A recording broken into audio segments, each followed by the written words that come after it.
Hi guys, I'm going to give you a quick lesson on how to play Bad Guy by Billie Eilish. I'm going to show you it in a few different parts. We're going to look at the riff in standard tuning. We're going to look at the riff in drop D, as that's the way it goes. There's a low D in the song, but we can play it higher up if we don't need to want to retune our guitar. I'm going to show you the little melody that comes after the chorus.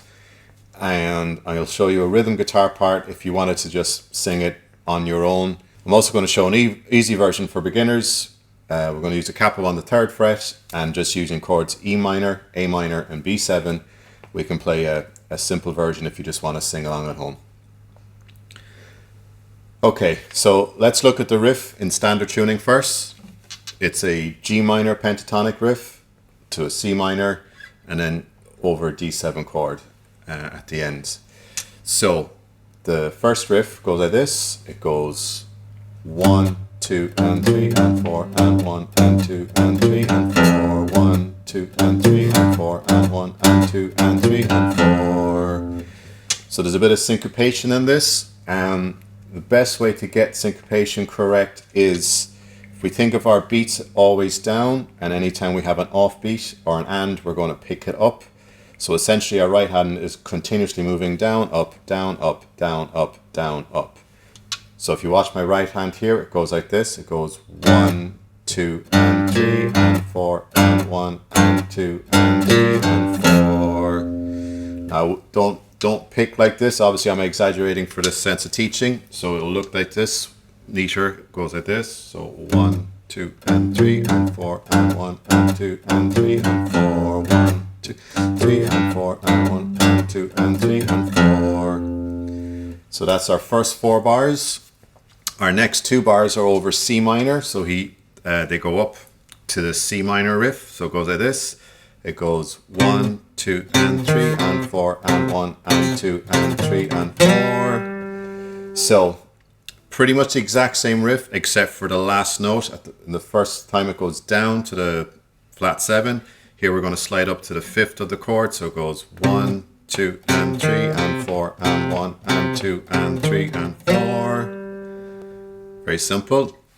And then here, this will be the standard tuning version. So over the D7, which if you take your C7 shape, if you know the C7, we're going to bring it up here. It's just working over that shape. It goes like this.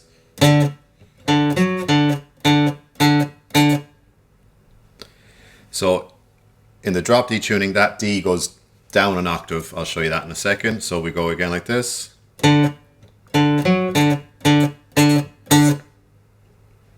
then 2 beats of rest at the end. So the whole thing goes like this. It goes.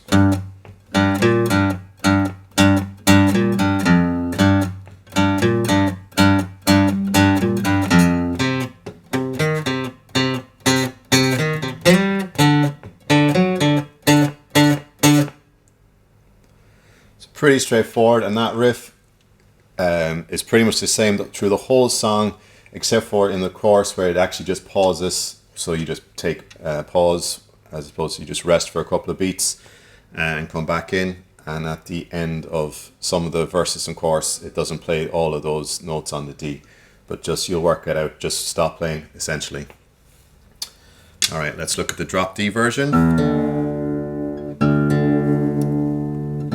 So when you drop D, as the tuning's called, you're taking your E string and you tune it down a tone to D. So you're loosening the string by an imaginary 2 frets, let's say.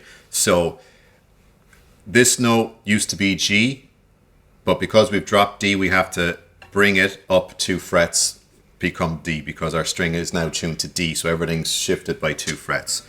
So we're going to play that opening riff again.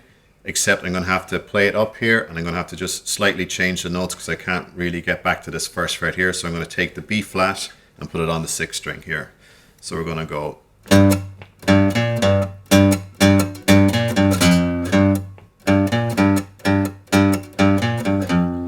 And the rest of the riff will be the same. We'll just play it the same, except for the last note. We're going to use our open string on the D. So the C riff, same. And then for the D riff, D7 goes. So again it goes 1, 2, and 3, and 4, and one last time. It's 1, 2, and 3, and 4, and 1, and 2, and 3, 4.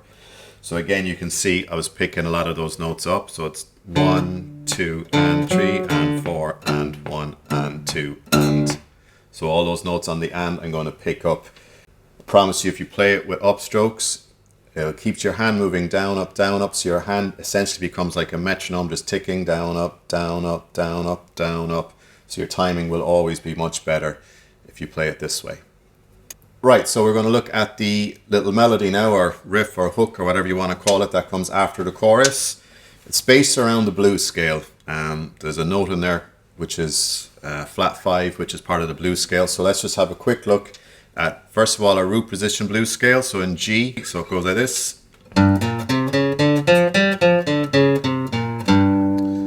So blues scale has the root note, a flat 3, has the fourth note of the scale, a flat 5, 5, flat 7, and back to the root note again. It's the flat 5 that kind of gives the blues scale its flavor, and it's the kind of note that is strong in the little melody here. So we're going to take this shape, move it up onto the 4th string. So take our octave, go up the octave, say play the same pattern. So we're going to play the same shape starting on the 4th string. Because of the way the guitar is tuned, we have to move our last 2 notes up 1 fret. So it goes like this. Exact same as previous, and then up 1 fret for the last 2 notes. Now we don't actually play those strings in this song, but it's just handy to know. So the riff goes like this, goes like this.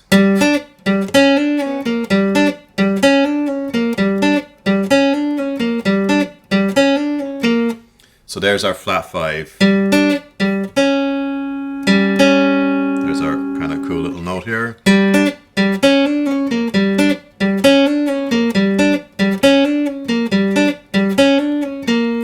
And then it goes to C, so we're going to take that exact same thing on the 4th string. This note is G on the 5th fret. C is on the 10th fret. So if we play the exact same shape, same pattern up here, we'll get the same riff just transposed up to C.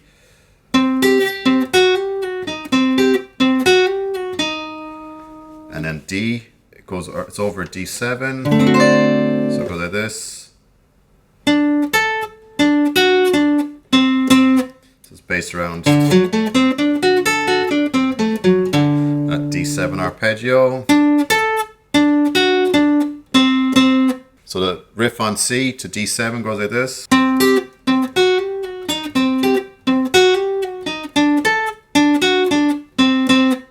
So if you have a classical guitar, you may not be able to reach up to those frets. I'm just going to show you the C minor and the D7 part, just up a couple of strings. So if you come back here, there's a C here, but we also have a C on the 3rd string. You hear these are the exact same notes. So again, the way the guitar is tuned, the pattern doesn't exactly fall out the same under the fingers because of the displacement of 1 fret. So it looks like this. And then the D part, we're going to be over an A shape now. So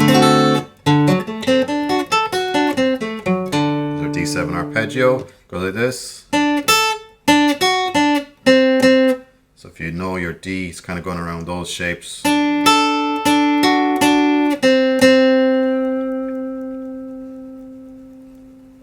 Okay guys, let's look at a rhythm guitar part for this. I'm making up this rhythm guitar part. There is no actual rhythm guitar in the song.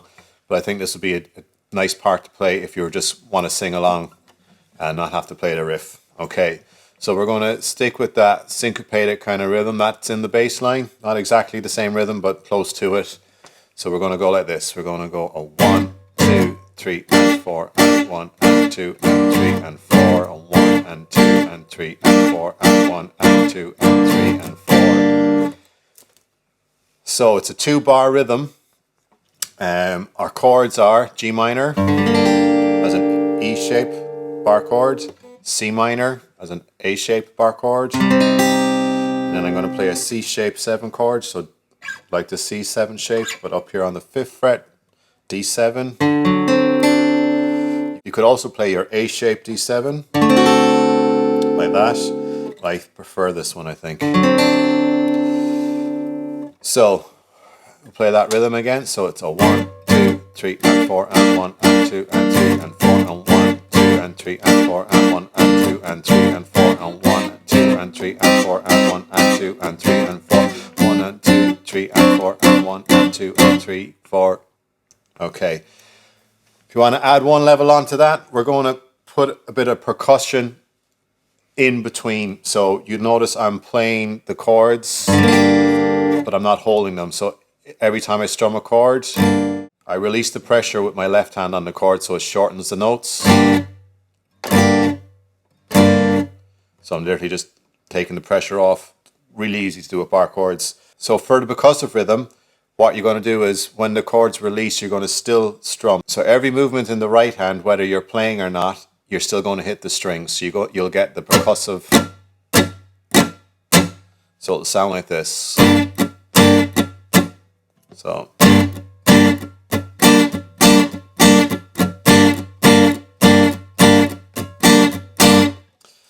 So if we play that whole thing up to speed, it sounds like this.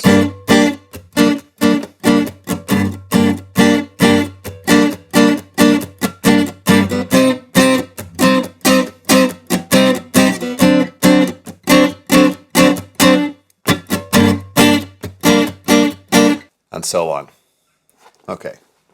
Okay, lastly, I'm going to show you, for any beginners out there who just know a few chords and can't play their bar chords, here's a little introduction for you. So, if we take our capo, put it on the 3rd fret. If you don't have a capo, you can still play these chords. It's just not going to be in the same key as the song. But, so, we've got 3 chords we need to know. We've got E minor, A minor, and a B7. Okay, so it's 4 bars of E minor, 2 bars of A minor, to 2 bars of B7.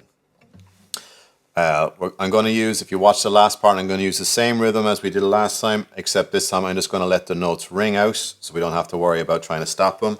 So the rhythm is this. We get 1 and 2 and 3 and 4 and 1 and 2 and 3 and 4, 1 and 2 and 3 and 4 and 1 and 2 and 3 and 4 and 1 and 2 and 3, 4 and 1 and 2 and 3 and 4 and 1, 2, 3 and 4 and 1 and 2 and 3, 4 and 1, 2, 3 and 4 and 1 and 2, 3 and 4 and 1 and 2 and 3 and 4 and 1 and 2 and 3 and 4 and 1 and 2, and so on.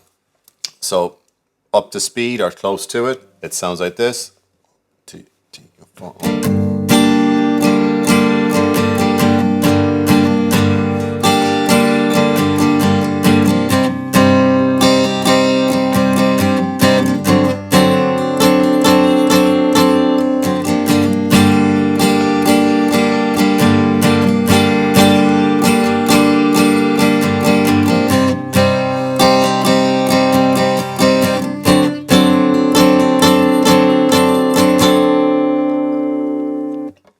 So you should be able to sing the song just using those chords. There are a few stops and pauses in the song where the band or the backing track stops. So you can include those if you want. Just simply, the best way to stop a guitar ringing is just drop your right hand or your strumming hand onto the strings.